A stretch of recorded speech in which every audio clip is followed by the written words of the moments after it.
del Señor. ¿Cómo lo supo? No fue, tiene que haber sido el Espíritu Santo. Y yo sigo creyendo que en nuestros días y en nuestros tiempos, y ahora más todavía, porque antes el Espíritu Santo venía sobre una persona, y ahora aquel que recibe a Cristo como su Señor y Salvador, aquel que es limpiado de sus pecados por la sangre de Cristo, lo recibe en su corazón. Y yo estoy convencido que todos los días de mi vida yo puedo venir y hablar al Espíritu de Dios y Él me guiará y me mostrará. Que habrán días que yo cometa un error porque soy yo, porque es mi voluntad. Claro que sí, muchos. Pero yo estoy seguro que todavía Él revela y muestra y enseña y guía, pero con propósito. ¿Tú sabes lo que el Señor a mí no me va a mostrar?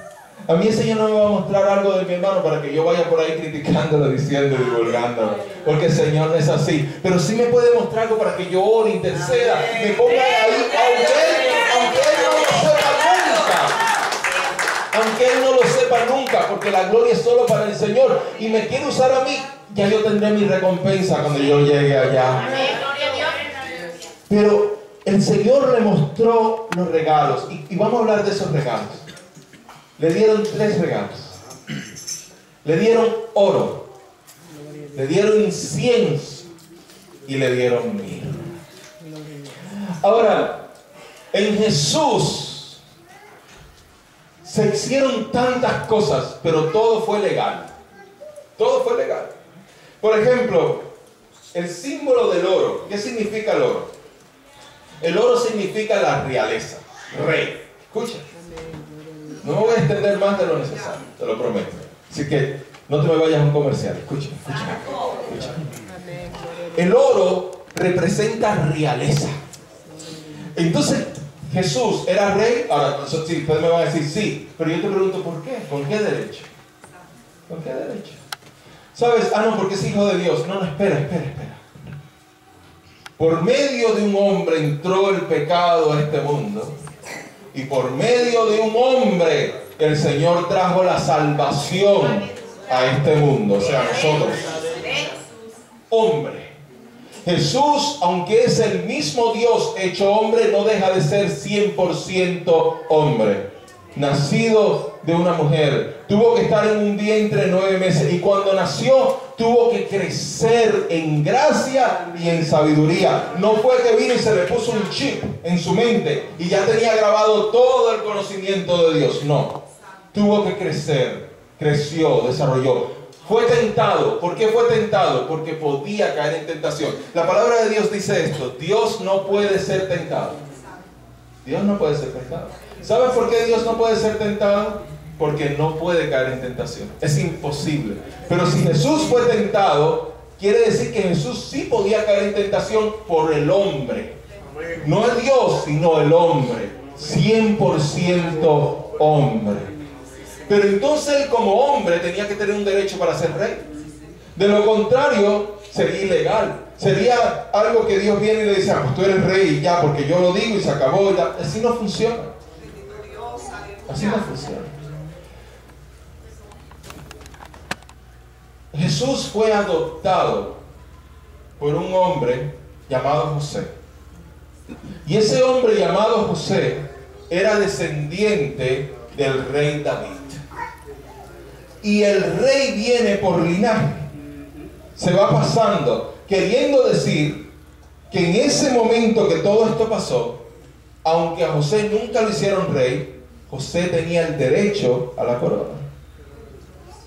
José era el heredero de la corona. Y esto es emocionante porque hasta en los días de hoy, ahora está sucediendo algo en España que realmente es fascinante para nuestros días. Porque posiblemente acaban de poner al nuevo rey, a Felipe, pero posiblemente sea el último rey de España, porque los españoles ya no quieren más reyes. Dicen que eso está un poco anticuado, quizás sea cierto. Y el rey, ahora cuando lo van a nombrar a Felipe de rey, se descubre que cuando el rey estaba joven, tenía como unos 18, 19 años, tuvo un amorío con una persona que no era de la realeza, y la mamá se opuso siempre de ese matrimonio, así tipo película, Y él tuvo un hijo con esa muchacha, nunca lo reconoció. Después se casa con alguien a su altura, la reina Sofía, y con ella tiene a Felipe, y Felipe entonces pasa a ser el rey, pero realmente el rey es el otro.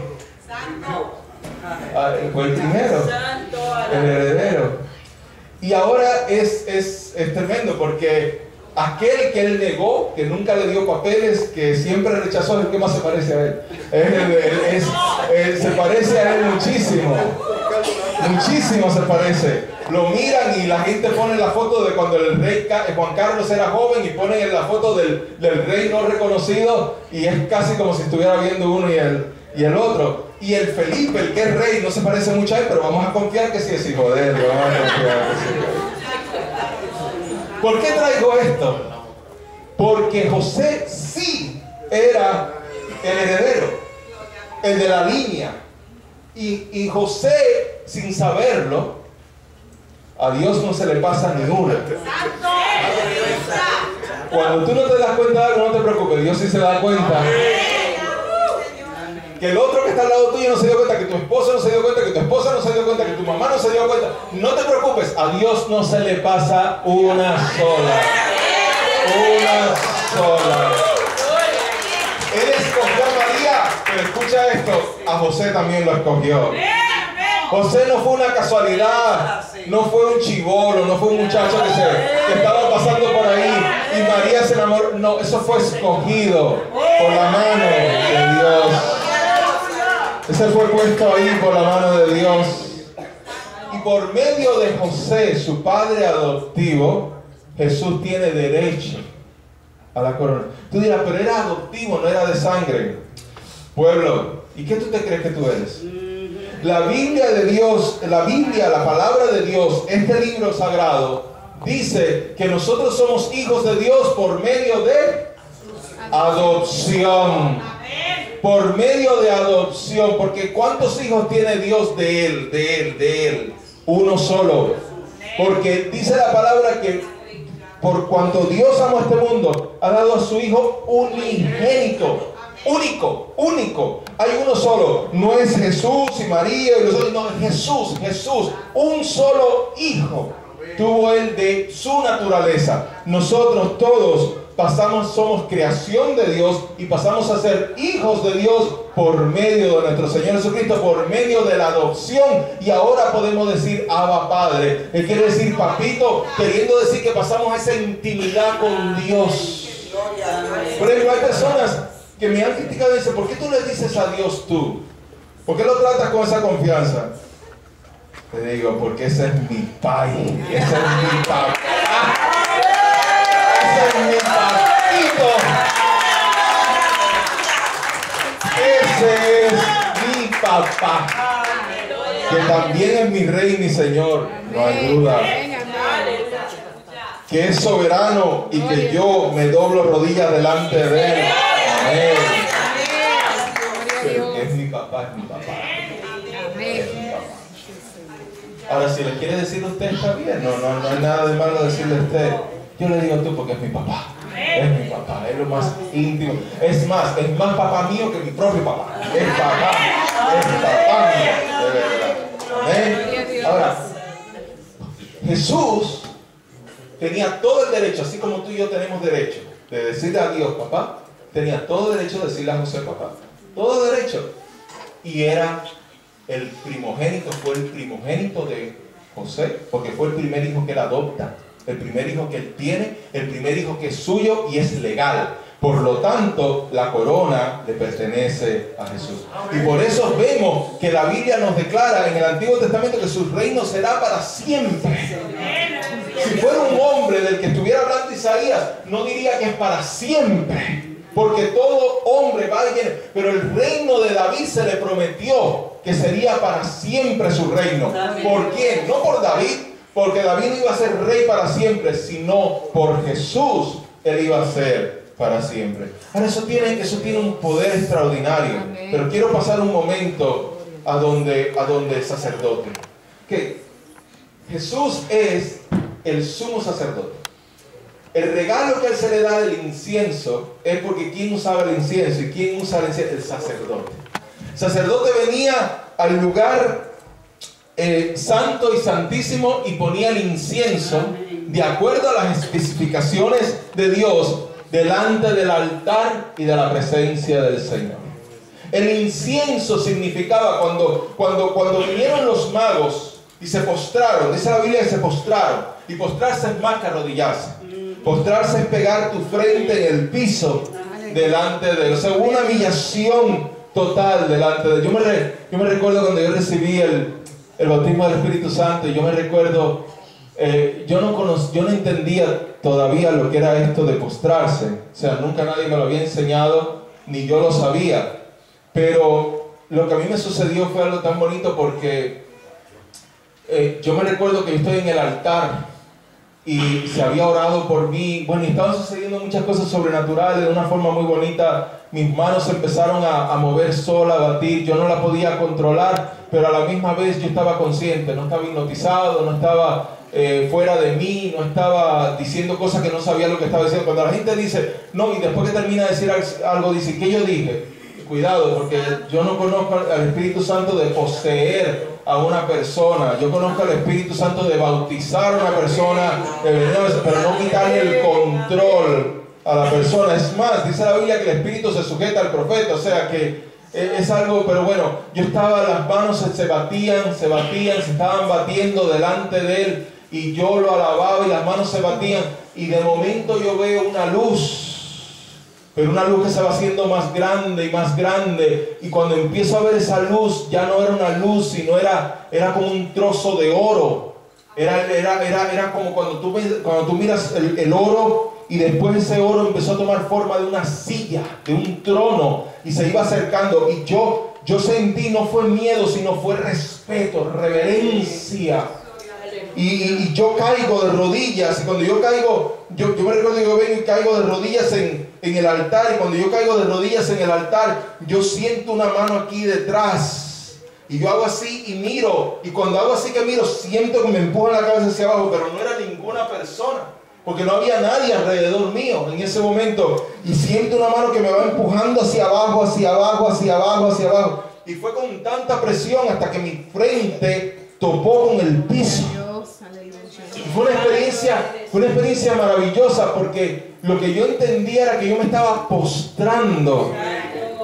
Santo y bendito es tu nombre. Santo, santo, santo. Santo eres, Señor.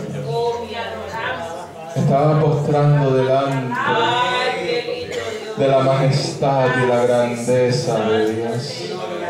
Tan grande. El incienso lo sabe el sacerdote.